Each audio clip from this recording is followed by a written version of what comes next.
পড়ছিলাম দিশেহারা, কলমে সানা শেখ, পর্ব সংখ্যা 25। শ্রবণ হাসানের দিকে তাকিয়ে বলে, তোর মামাতো বোন ফার্স্ট ইয়ারে না? হ্যাঁ। কোন ডিপার্টমেন্ট? ইংরেজি। আজকে এসেছে? হ্যাঁ। ওকে ডাক এখানে। কেন? দরকার আছে, ডাক। হাসান কিছুক্ষণ শ্রবণের মুখের দিকে তাকিয়ে থেকে ওর মামাতো বোনের ফোনে কল করে। সুহাকে শ্রবণ নিজে ক্লাসে রাখতে আসে।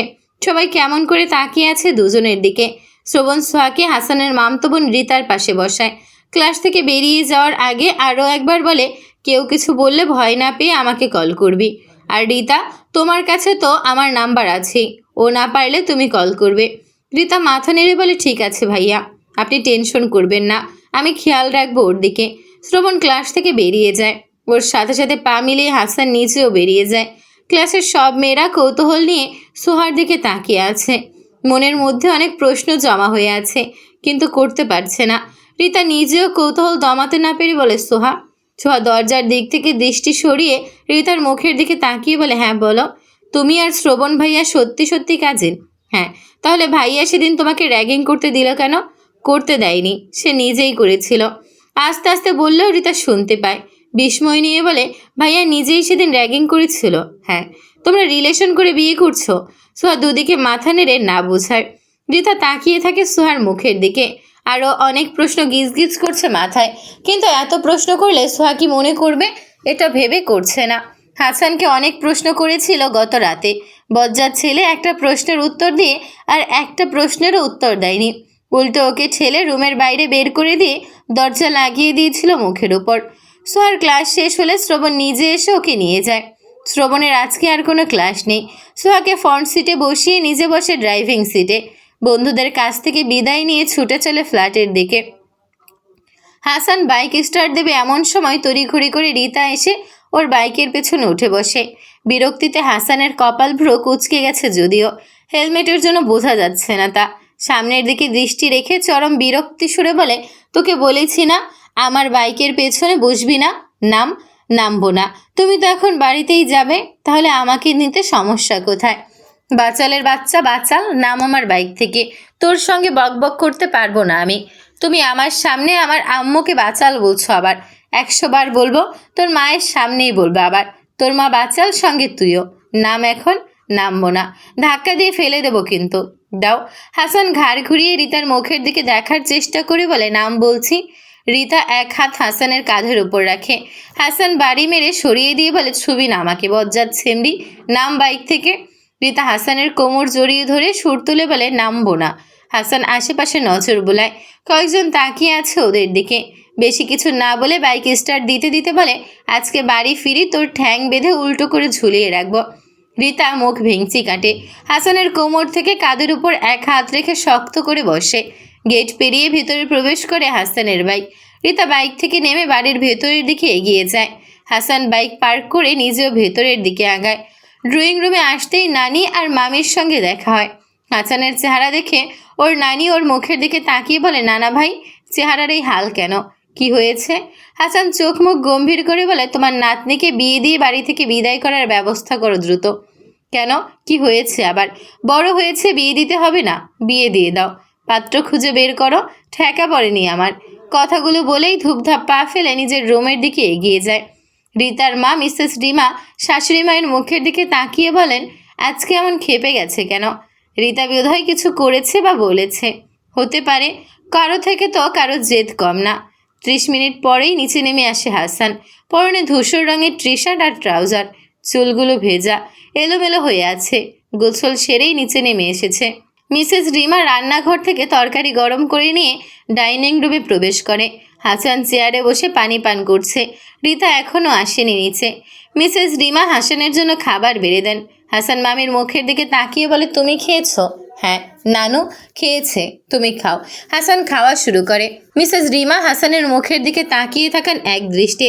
হাসান প্লেটের দিকে দৃষ্টি রেখেই বলে, কিছু বলবে? মিসেস রিমা দৃষ্টি সরিয়ে নিয়ে বলে, না। কি বলবো? রান্না দারুণ হয়েছে। মিসেস রিমা বলবেন এর মধ্যে রিতা ডাইনিং রুমে প্রবেশ করে। চেয়ার টেনে বসতে বসতে হাসানের দিকে তাকায়। দুজনের চোখাচোখি হতেই হাসান দৃষ্টি সরিয়ে নিয়ে বিড়বিড় করে কিছু বলে। রিতা কপাল ভ্রু কুঁচকে হাসানের দিকে তাকিয়ে থেকে মনে মনে বলে, খচ্চর বেটা, নিশ্চয়ই বিড়বিড় করে বকা দিচ্ছে আমায়। বিকেল 5টা। লাইব্রেরি থেকে বেরিয়ে আসে স্পর্শ। চোখ মুখ মলিন, বিষণ্ণতায় জেঁকে ধরেছে পুরোপুরি। হাসি খুশি ছেলেটার মুখের হাসি মিলিয়ে গেছে একেবারেই। ভার্সিটির গেট পেরিয়ে বাইরে বেরিয়ে আসতেই দেখে গাড়ির পাশে দাঁড়িয়ে আছে সিয়াম আর সামাদ চৌধুরী। স্পর্শকে দেখেই দুজন এগিয়ে আসে ওর দিকে। স্পর্শ নিজেও আগায় দুজনের দিকে। সিয়াম প্রত্যেক দিনই আসে ওর সঙ্গে দেখা করার জন্য। সামাদ চৌধুরী নিজেও আসেন নাতিকে দেখার জন্য। বাড়িতে ফিরিয়ে নিয়ে যাওয়ারও অনেক চেষ্টা করেছেন, কিন্তু স্পর্শের জেদের কাছে হার মানতে হয়েছে। স্পর্শ কিছুতেই বাড়িতে ফিরবে না। তনিমা চৌধুরী অনেকবার এসেছিলেন ছেলের কাছে, কিন্তু স্পর্শ দেখাই করেনি ওনার সঙ্গে। দূর থেকে দেখেই সরে গেছে সেখান থেকে। শামীম রেজা চৌধুরী তো দেশের বাইরে রয়েছেন। স্পর্শের সঙ্গে যোগাযোগ করার চেষ্টা করেছেন, কিন্তু ব্যর্থ হয়েছেন। স্পর্শ বাবা মা আর খালাকে সব জায়গা থেকে ব্লক করে দিয়েছে। এই তিনজনের সঙ্গে কোনো রকম সম্পর্ক রাখতে চায় না। সামাদ চৌধুরী মেজ নাতিকে জড়িয়ে ধরে বললেন, কেমন আছো দাদু ভাই? আলহামদুলিল্লাহ, তুমি কেমন আছো? আলহামদুলিল্লাহ। দুপুরে খাওনি? চোখ মুখ এমন শুকিয়ে আছে কেন? খাবো একটু পর। এখনো খাওনি? এত অনিয়ম করলে তো অসুস্থ হয়ে পড়বে ভাই। স্পর্শ চুপ করে থাকে। খাওয়া ওর তো বেঁচে থাকতে ইচ্ছে করে না আর। সামাদ চৌধুরী ছেড়ে দিতেই সিয়াম এসে ভাইকে জড়িয়ে ধরে বলে, ভাইয়া বাড়িতে ফিরে চলো। আর ফিরে যেতে বলিস না। কেমন আছিস? ভালো। স্পর্শের চোখ দুটো পানিতে টইটুম্বুর হয়ে গেছে। সামাদ চৌধুরী নাতিদের দিকে তাকিয়ে বলেন, গাড়িতে বসো দুজন। আমি বাড়িতে যাব না দাদা ভাই। বাড়িতে যাব না? তাহলে কোথায় নিয়ে যাবে? রেস্টুরেন্টে। আসো। দুই ভাই দাদার সঙ্গে উঠে বসে গাড়িতে। স্পর্শ উদাস হয়ে বাইরের দিকে তাকিয়ে রইল। ওদের তিন ভাইয়ের মতো জীবন যেন কারো না হয়। সামাদ চৌধুরী স্পর্শর দিকে তাকিয়ে আছেন। শ্রবণ কিছুটা মুভ অন করলেও স্পর্শ এখনও পারেনি। ও এখনও সেই দিনটার মধ্যেই ডুবে আছে। কিছুতেই বেরিয়ে আসতে পারছে না। শ্রবণের সঙ্গে সোহা আছে, ওর বন্ধুরা আছে। স্পর্শের সঙ্গে তো কেউ নেই। স্পর্শ বাইরের মানুষদের সঙ্গে মিশতে পারে না। ওর একটাও বন্ধু নেই সিয়াম ছাড়া। সিয়ামও আলাদা ভার্সিটিতে পড়ে। শ্রবণের চেয়ে এখন স্পর্শের জন্য বেশি খারাপ লাগে ওনার। ছেলেটা এত বড় বড় আঘাত পেয়েছে যে হাসতে ভুলে গেছে, কাঁদতেও ভুলে গেছে, কথা বলতে ভুলে গেছে। কাউকে কিছু বলতেও পারে না, সহ্যও করতে পারে না। ভালোবাসা হারিয়ে যখন ভঙ্গুর হয়ে পড়ল, তখন বাবা মায়ের আসল রূপ একদম গুড়িয়ে দিল। এখন উঠে দাঁড়ানোর মতো শক্তিও নেই। ওর ভেতরে কেমন অনুভূতি হয় সেটা একমাত্র ও আর আল্লাহ তাআলাই ভালো জানেন। দুপুরে খাবার খেয়েই বেরিয়ে গিয়েছিল শ্রবণ। এখন রাতের 9টা বেজে গেছে, কিন্তু এখনও ফেরেনি। সোহা দুরু দুরু বুকে বালিশ জড়িয়ে ধরে বসে আছে, ব্ল্যাঙ্কেট দিয়ে মাথা পর্যন্ত ঢেকে। নিচে কুকুর ডাকছে। রুমে স্পষ্ট শুনতে পাচ্ছে সোহা। কুকুরের ঘেউ ঘেউ শুনে আরও ভুতুরে ফিল হচ্ছে সব কিছু। এই শ্রবণ ফিরবে কখন? ধমক খাওয়ার ভয়ে বেচারি কলও করছে না। জানেই তো সোহা রাতে একা থাকতে ভয় পায়, তবুও কেন এত রাত পর্যন্ত বাইরে থাকে? সন্ধ্যার পর বাইরে না গেলে কি হয়? ধমক খাওয়ার ভয় ডর ঝেড়ে ফেলে ফোন হাতে নিয়ে শ্রবণের ফোনে কল করে। ভূতের ভয়ে মরার চেয়ে শ্রবণের ধমক খেয়ে বেঁচে থাকা অনেক ভালো। এখনই মরতে চায় না। মাত্র তো 19 বছর। প্রথমবার রিং হতেই ফোন রিসিভ হয়। ওপাশ থেকে ভেসে আসে শ্রবণের কর্কশ গলার স্বর। কি হয়েছে? ফোন দিচ্ছিস কেন? কোথায় তুমি? কখন ফিরবে? জাহান্নামে আছি, আসবি? সোহা শুকনো ঢোক গিলে জিব্বা দিয়ে ঠোঁটজোড়া ভিজিয়ে বলে, আমার ভয় লাগছে, তুমি দ্রুত আসো। আজ তো একটা ডাইনির বাচ্চা হয়ে এত কিসের ভয়?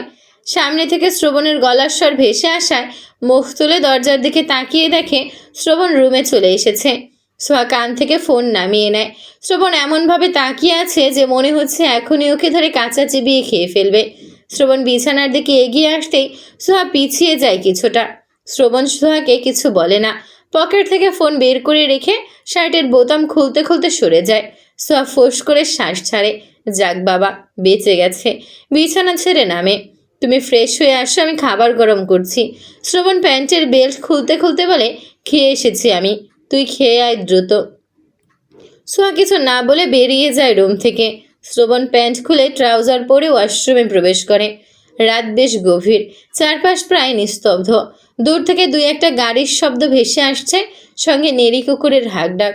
সোহার শ্বাস ভারী, সঙ্গে শ্রবণেরও। বন্দি রুমের ভেতর একে অপরের ভারী শ্বাস স্পষ্ট শুনতে পাচ্ছে দুজন। রুমে ডিম লাইট জ্বলছে। সোহার চোখ জোড়া বন্ধ। শ্রবণের পুরো শরীরে ভর সোহার উপর। শ্রবণের মুখ সোহার ঘাড়ে। শ্রবণের উষ্ণ শ্বাস সোহার ঘাড়ে আছড়ে পড়ছে। হালকা করে বাইট দিতেই সোহা নড়ে চড়ে ওঠে। শ্রবণ গাঢ় বাইট দেয়। আবারও কেঁপে ওঠে সোহা। কিছু মুহূর্ত অতিবাহিত হতেই শব্দ করে চেঁচিয়ে ওঠে শ্রবণ। মেজাজ সপ্তমে চড়ে বসে মুহূর্তে।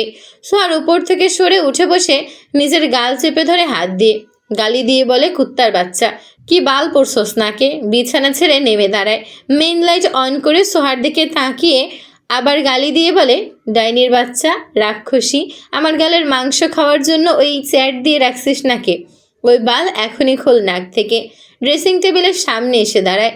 ড্রেসিং টেবিলের লাইট অন করে গালের দিকে তাকায়। ফর্সা গালে লম্বা হয়ে লাল দাগ পড়ে গেছে। মনে হচ্ছে এখনই রক্ত বেরিয়ে আসবে। নাক ফুলের সঙ্গে ঘষা খেয়েছে গালে। রোমান্টিক মুডের 12টা বেজে গেছে। বউয়ের সঙ্গে রোমান্স করতে গিয়ে সাজা পেয়ে গেল বেচারা। মেজাজটাই বিগড়ে গেছে। ড্রেসিং টেবিলের সামনে থেকে সরে এসে দাঁড়ায় বিছানার কাছে। সোহা শোয়া থেকে উঠে বসে। নাকের নাকফুলটা দেখে মেজাজ আরও বিগড়ে যায়। ধমক দিয়ে বাজখাই গলায় বলে, শয়তানের বাচ্চা, আমার বালটা এখনো নাকে দিয়ে রাখছিস, খোল, নয়তো নাক টেনে ছিঁড়ে ফেলবো। শ্রবণের কথা শুনে ভয়ে ভয়ে দ্রুত নাকফুল খোলার চেষ্টা করে। অনেক শক্ত হয়ে লেগে আছে। ও নিজেও তো নাকে ব্যথা পেয়েছে নাকফুলের চাপ লেগে। শ্রবণ যখন নিজের খোঁচা খোঁচা দাড়িওয়ালা গাল দিয়ে ওর গালে ঘষা দেয় তখন ও নিজেও ব্যথা পায়। গাল জ্বলে ওঠে খোঁচা খোঁচা দাড়ির ঘষা খেয়ে। ও নিজেরও তখন চিৎকার করে বলতে ইচ্ছে করে, তোমার খোঁচা খোঁচা দাড়িওয়ালা গাল দিয়ে আমার গালে ঘষবে না। শুধু কি গালে, ঘাড়ে গলায়ও জ্বালা ধরিয়ে দেয় বধলোকটা। নিজের দোষে ব্যথা পেয়ে এখন এসেছে ওকে বকাঝকা করতে। অনেক চেষ্টার পর নাকফুল খুলতে সক্ষম হয় সোহা। নাকে ব্যথা পেয়েছে। সেই বিয়ের দিন অনিমা চৌধুরী নাকফুলটা পরিয়ে দিয়েছিলেন। এরপর আর খোলা হয়নি। শ্রবণের ধমক খেয়ে বিয়ের দিন রাতে বাকি সব জুয়েলারি খুলে ফেলেছিল নাকফুল বাদে। শ্রবণ কপাল ভ্রু কুচকে কিছু সময় তাকিয়ে থাকে সোহার মুখের দিকে। নাকফুল খুলে ফেলায় কেমন যেন লাগছে সোহাকে দেখতে। চেহারার সৌন্দর্য অনেকটা কমে গেছে। ভালো লাগছে না দেখতে। জগ থেকে গ্লাসে পানি ঢালতে ঢালতে বলে, নাকফুল পর। সোহা শ্রবণের মুখের দিকে তাকিয়ে থাকে। শ্রবণ পানি পান করে বলে, কি বলেছি বুঝতে পারিসনি? নাকফুল পর। তুমি না খুলতে বললে, এখন পড়তে বলেছি পর। শ্রবণের কর্কশ গলার স্বর শুনে পুনরায় নাকফুল পরে। শ্রবণ কিছুক্ষণ সোহার মুখের দিকে তাকিয়ে থেকে লাইট অফ করে বিছানায় উঠে শুয়ে পড়ে। গাল জ্বলছে। এই দাগ মিশতে কতদিন লাগবে আল্লাহ তালা ভালো জানেন। সোহা নিজেও শুয়ে পড়ে দূরত্ব বজায় রেখে। বেটা বজ্জাত সবসময় নিজের মর্জি চাপিয়ে দেয় ওর ওপর। ভালো হয়েছে, ও নিজে তো কিছু করতে বা বলতে পারবে না। ওর হয়ে ওর নাকফুলি প্রতিশোধ নিয়ে নিল।